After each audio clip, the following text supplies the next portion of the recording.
Hello everyone, welcome back to my channel. तो हम आ चुके हैं एक नए वीडियो के साथ, जो है हमारा chapter number 3 deep water. Deep water जो हमारी स्टोरी है वो लिखी गई है विलियम ओ डगलस के थ्रू, जिसमें वो अपने पानी के डर को करेज और हार्डवर्क से बीट करते हैं। ये कहानी हमें सिखाती है कि फियर को जीतने के लिए सिर्फ हिम्मत चाहिए। अब हम देखेंगे इस स्टोरी में क्या क्या हुआ है। So let's move to our story. Deep water जो लिखी गई है विलियम ओ डगलस से। उनका जन्म हुआ था 1898 से लेकर 1980 तक, मतलब 1980 में उनकी डेथ हो गई। उन्होंने इंग्लिश और इकोनॉमिक्स में ग्रेजुएशन किया और 2 साल याकिमा में हाई स्कूल टीचर के रूप में काम किया, लेकिन बाद में उन्होंने लॉ की फील्ड चूज़ की। याले यूनिवर्सिटी में उनकी मुलाकात फ्रैंक डी से हुई थी, रॉजवेल्ट से हुई और वो प्रेसिडेंट के एडवाइज़र और दोस्त बन गए। डगलस हमेशा इंडिविजुअल राइट्स के एडवोकेट रहे हैं और 1975 में रिटायरमेंट ली। 36 साल तक उन्होंने क्या किया, सर्विस करने के बाद वो कोर्ट हिस्ट्री के सबसे लॉन्गेस्ट सर्विस जस्टिस रहे। डीप वाटर उनकी autobiography of man and mountain से लिया गया है। इसमें वो अपने बचपन के एक्सपीरियंस बताते हैं जब वो स्विमिंग पूल में डूबने लगे थे और पानी का डर उनके अंदर बस गया था, पर हिम्मत और डिटर्मिनेशन से उन्होंने अपने इस फियर को ओवरकम किया। ये कहानी हमें सिखाती है कि फियर को कैसे जीतना है। पॉसिबल है ये जीतना। अगर आपको किसी चीज़ से डर लगता है तो कैसे आप उससे ओवरकम कर सकते हैं। ये इतना इम्पॉर्टेंट नहीं है, बस ये याद कर लीजिए वो बायोग्राफी उन्होंने कहाँ से हमने ली है। ये मैन्स एंड माउंटेन से लिया गया है। उनके डूबने का एक्सपीरियंस इसमें बताया गया है। वैसे इतना इम्पॉर्टेंट नहीं है, पर मैंने आपको इसके बारे में बता दिया है। Let's move to our chapter now. तो मैं 10 और 11 साल का था तब मैंने डिसाइड किया कि मुझे अब स्विमिंग सीखनी है। याकिमा के YMCA पूल में स्विमिंग सीखने का बेस्ट चांस मिला। याकिमा रिवर डेंजरस थी, इसलिए मेरी माँ हमेशा मुझे वार्न करती थी कि यहाँ नहीं जाना, लेकिन YMCA का पूल सेफ था। पूल शैलो एंड पर 2 से 3 फीट डीप था, पर दूसरी साइड 9 फीट था। वो 9 फीट बहुत ग्रेजुअली बढ़ रही थी। मैंने एक पेयर वाटर विंग्स लिए और पूल की तरफ गया। मुझे अपने पतले पैर दिखने लगे और मुझे पसंद नहीं थे वो, लेकिन मैंने अपनी शर्म और ईगो को साइड रखा और पूल में चला गया। लेकिन शुरू से ही मुझे पानी में जाने से एक डर लगता था। ये डर तब शुरू हुआ जब मैं सिर्फ 3 से 4 साल का था। पापा मुझे कैलिफोर्निया बीच ले गए थे। मैं उनके साथ पानी में खड़ा था, उनसे चिपका हुआ था, लेकिन एक वेव आई और मेरे ऊपर से गुजर गई। मैं पानी के अंदर दब गया। मेरी सांसें रुक गई और मैं बहुत डर गया। पापा हंसने लगे, लेकिन मेरे दिल में वेव की जबरदस्त पावर का डर बस गया। जब मेरी इंट्रोडक्शन YMCA पूल से हुई तो उसने मेरी पुरानी अनप्लीजेंट यादें और बचपन वाला डर वापस ले आया। लेकिन थोड़ी देर में मैंने अपना कॉन्फिडेंस गैदर किया और शुरू कर दिया। मैंने अपने नए वाटर विंग्स के साथ पैडलिंग करता दूसरे लड़कों को देखकर कॉपी करने लगा। 2-3 दिन मैंने ऐसे ही अपने आप को पानी से कंफर्टेबल किया। एक दिन मैं पूल गया जब वहाँ कोई भी नहीं था। मैं जल्दी पहुँच गया था। जगह बिल्कुल क्वाइट थी, पानी स्टिल था और नीचे के वाइट टेल्ड बॉटम बिल्कुल बाथटब की तरह क्लीन लग रहे थे। मुझे अकेले स्विम करने में थोड़ा डर लग रहा था, इसलिए मैं पूल के साइड पर जाके बैठ गया और वेट करने लगा। थोड़ी ही देर में एक लड़का वहाँ आया जो लगभग 18 साल का था। उसके चेस्ट पर घने बाल और उसके सर के एक स्ट्रॉन्ग स्पाइसमैन की तरह थे। उसके पैर और आर्म्स मसल से भरे हुए थे। उसने मुझे देखकर चिल्लाया, hi skinny, how do you like to be ducked? मतलब उसने मेरा मजाक उड़ाया और मुझे पानी में डुबाने की बात की। उस लड़के ने मुझे उठाया और डायरेक्टली पूल के डीप में फेंक दिया। मैं एक सिटिंग पोजीशन में जाके गिरा। पानी अंदर चला गया और मैं सीधा नीचे डूब गया। मैं बहुत डर गया था, लेकिन पूरी तरह से होश नहीं खोया था। नीचे जाते हुए मैंने प्लान बनाया, जैसे ही मेरा पैर बॉटम को टच करेगा मैं ज़ोर से जंप करूँगा, सरफेस पे आऊँगा, सीधे लेट जाऊँगा और पूल के एज तक पैडल करके निकल जाऊँगा। लेकिन नीचे तक का रास्ता बहुत लंबा लग रहा था। जो 9 फीट थे वो मुझे 90 फीट लग रहे थे। नीचे पहुंचने से पहले ही मेरे लंग्स फटने वाले लग रहे थे। जैसे ही मेरे पैर बॉटम तक पहुंचे मैंने अपनी पूरी स्ट्रेंथ इकट्ठा की और एक जंप लगाई। मुझे लगा कि मैं कॉक की तरह ऊपर आ जाऊंगा, लेकिन मैं बहुत धीरे धीरे ऊपर आया। मैंने अपनी आंखें खोली लेकिन मुझे कुछ नज़र नहीं आया, सिर्फ पानी था। पानी जिसका रंग डर्टी येलो सा लग रहा था। मैं पैनिक करने लगा। मैंने ऊपर हाथ बढ़ाया जैसे कोई रोप पकड़ाएगा, पर किसी ने मुझे कुछ नहीं पकड़ाया, सिर्फ मुझे पानी ही पानी दिखा। मैं सफोकेट कर रहा था, चिल्लाने की कोशिश कर रहा था, पर मेरी आवाज़ पानी से बाहर नहीं जा रही थी। तब मेरी आँखें और नाक पानी से बाहर आई, लेकिन मेरा मुंह अभी भी पानी के अंदर ही था। मैं सरफेस पे झूल रहा था। पानी अंदर चला गया और मैं चौक हो गया था। मैंने अपने पैर ऊपर करने की कोशिश की, लेकिन वो डेथ वेट की तरह नीचे ही लटक रहे थे। एक ज़बरदस्त फोर्स मुझे नीचे खींच रहा था। मैं चिल्लाया लेकिन आवाज़ पानी से बाहर जा ही नहीं रही थी। मुझे लगा मैं फिर से नीचे जा रहा हूँ, नाइटमेयर की तरह। मैं अपनी सारी ताकत खर्च कर रहा।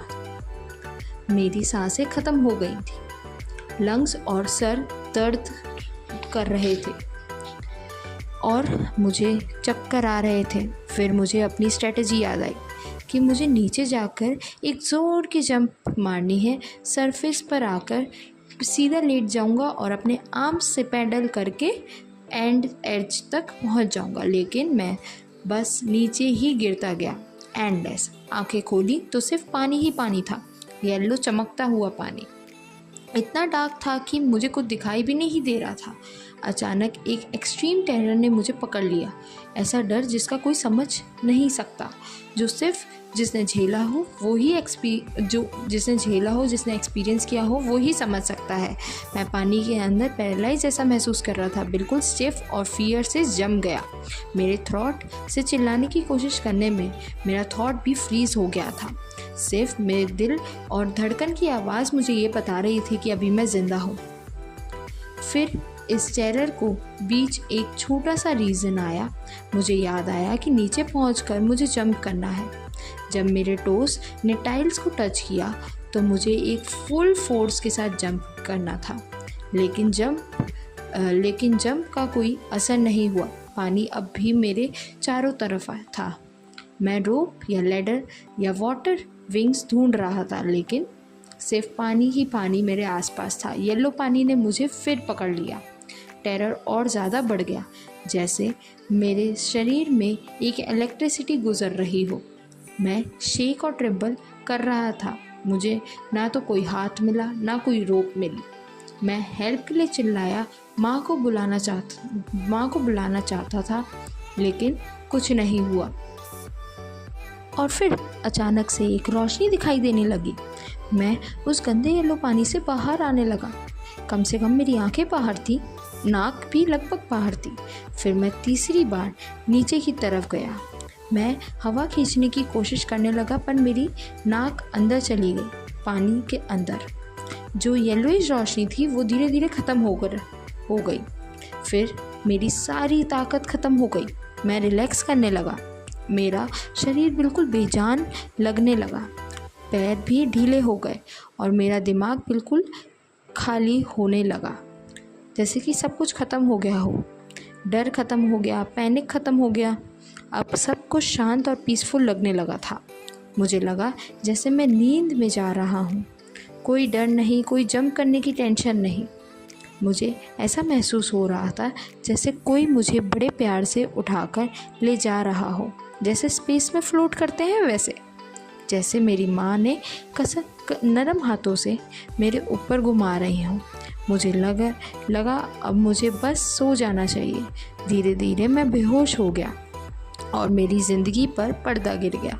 अगली बात मुझे याद है कि मैं पूल के पास पेट के बल पड़ा हुआ था और उल्टी कर रहा था। जो लड़का मुझे पूल के में फेंक कर गया था वो कह रहा था मैं तो सिर्फ मजाक कर रहा था।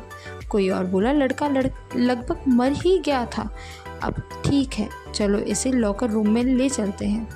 कुछ घंटों बाद मैं घर गया। मैं बहुत कमज़ोर था और पूरा शरीर मेरा काँप रहा था। जब मैं अपने बेड पर लेटे हुए रो रहा था, मेरा पूरा शरीर काँप रहा था। उस रात मैं कुछ बिना खाए ही सो गया। कई दिनों तक मेरे दिल में एक अजीब सा डर बसा रहा। ज़्यादा छोटी सी भी मेहनत मुझे कमज़ोर बना देती थी। मेरे घुटने हिलने लगते थे और मेरा पेट में बीमारी जैसा लगता था। मैं कभी दोबारा उस पूल के पास नहीं गया। मुझे पानी से बहुत डर लगने लग गया, इसलिए मैं उससे जितना हो सके अवॉइड करता था। कुछ सालों बाद जब मैं कैसेडियस की नदियों के बारे में जानने लगा तो मुझे उसमें उतरने का मन होता था। लेकिन जैसे ही मैं पानी में उतरता था, चाहे टाइटन या पंपिंग रिवर में या फिर वार्म लेक में गोट रॉक्स में नहाता, पूल वाला वही पुराना डर आ जाता। वो डर पूरी तरीके से मुझ पे कब्जा कर चुका था। मेरे पैर बिल्कुल सुन्न हो जाते, जैसे पैरालाइज हो गए हों। मेरे दिल पर आइसी हॉरर जैसा चुप जाता। ये पानी का डर मेरा साथ सालों तक चलता रहा। जब मैंने लेक्स में कैनोइंग लेकर सैल्मन फिशिंग करता, न्यू हेमिस्फेयर में बस फिशिंग करता, या ऑर्गन की डल्फिन्स और मैटिकस रिवर में ट्रॉट फिशिंग करता, कोलंबिया रिवर में सैल्मन फिशिंग करता, या कैसेडियस के बम्पिंग लेक में जाता, हर जगह वो पानी का डर मेरे पीछे पीछे आ जाता। इस डर ने मेरी फिशिंग ट्रिप ख़राब कर दी। मुझे कैनोइंग, बोटिंग और स्विमिंग के मज़े से वंचित कर दिया। मैंने अपना पानी का डर ख़त्म करने के लिए हर तरह की कोशिश की, लेकिन वो डर मुझे मजबूती से अपने गिरफ्त में पकड़ा रहा। आखिरकार 1 अक्टूबर में मैंने डिसाइड किया कि मैं एक स्विमिंग इंस्ट्रक्टर से ट्रेनिंग लूँगा और स्विमिंग सही से सीखूँगा। मैं पूल गया और रोज़ 5 दिन प्रैक्टिस की। हर दिन 1 घंटा। इंस्ट्रक्टर ने मेरी कमर पर एक बेल्ट बांधी जिससे एक रोप जुड़ी थी। ये रोप एक पुली के थ्रू ऊपर के केबल पर चलती थी। रोप का दूसरा एंड इंस्ट्रक्टर के हाथ में होता था। फिर वो मुझे पूल के एक हिस्से से दूसरे हिस्से तक जाने के लिए कहते थे, आगे पीछे बार बार, दिन ब दिन, वीक ब वीक। हर ट्रिप के दौरान जब मैं पूल के पार जाता, मुझे हल्का सा पैनिक फील होता।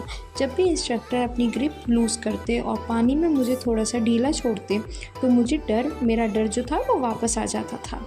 लगभग 3 महीने लगे लगातार यही प्रैक्टिस करने से मेरा डर और टेंशन थोड़ी धीरे धीरे कम होने लगी। उसके बाद इंस्ट्रक्टर ने मुझे सिखाया कि पानी के अंदर अपना फेस ले जाऊं, फिर सांस छोड़ूं और फिर अपना नाक ऊपर करके सांस लूं। मैंने ये एक्सरसाइज हज़ारों बार की। धीरे धीरे मेरा डर ख़त्म होने लगा। अगला स्टेप था मुझे पूल के साइड पर पकड़कर लेग्स के फिगिंग प्रैक्टिस कराना। मैंने ये भी प्रैक्टिस बहुत बार की। पहले मेरे पैर बिल्कुल रिफ्यूज़ करते थे, लेकिन धीरे धीरे वो रिलैक्स होने लगे और आखिर में उनमें मेरा कंट्रोल आ गया। इस तरह इंस्ट्रक्टर ने मुझे स्टेप बाय स्टेप स्विमर बना दिया। हर एक स्किल अलग से सिखाई और जब मैं परफेक्ट हो गया तो उन्होंने मुझे प्रॉपर स्विमिंग स्टाइलिश बना दिया। अप्रैल में इंस्ट्रक्टर ने कहा, अब तुम स्विमिंग सीख गए हो, अब ड्राइव करो और क्रॉल स्टॉक में पूल के एक कोने से दूसरे कोने तक स्विम करके दिखाओ। मैंने ऐसा ही किया। तब इंस्ट्रक्टर का काम ख़त्म हो गया था,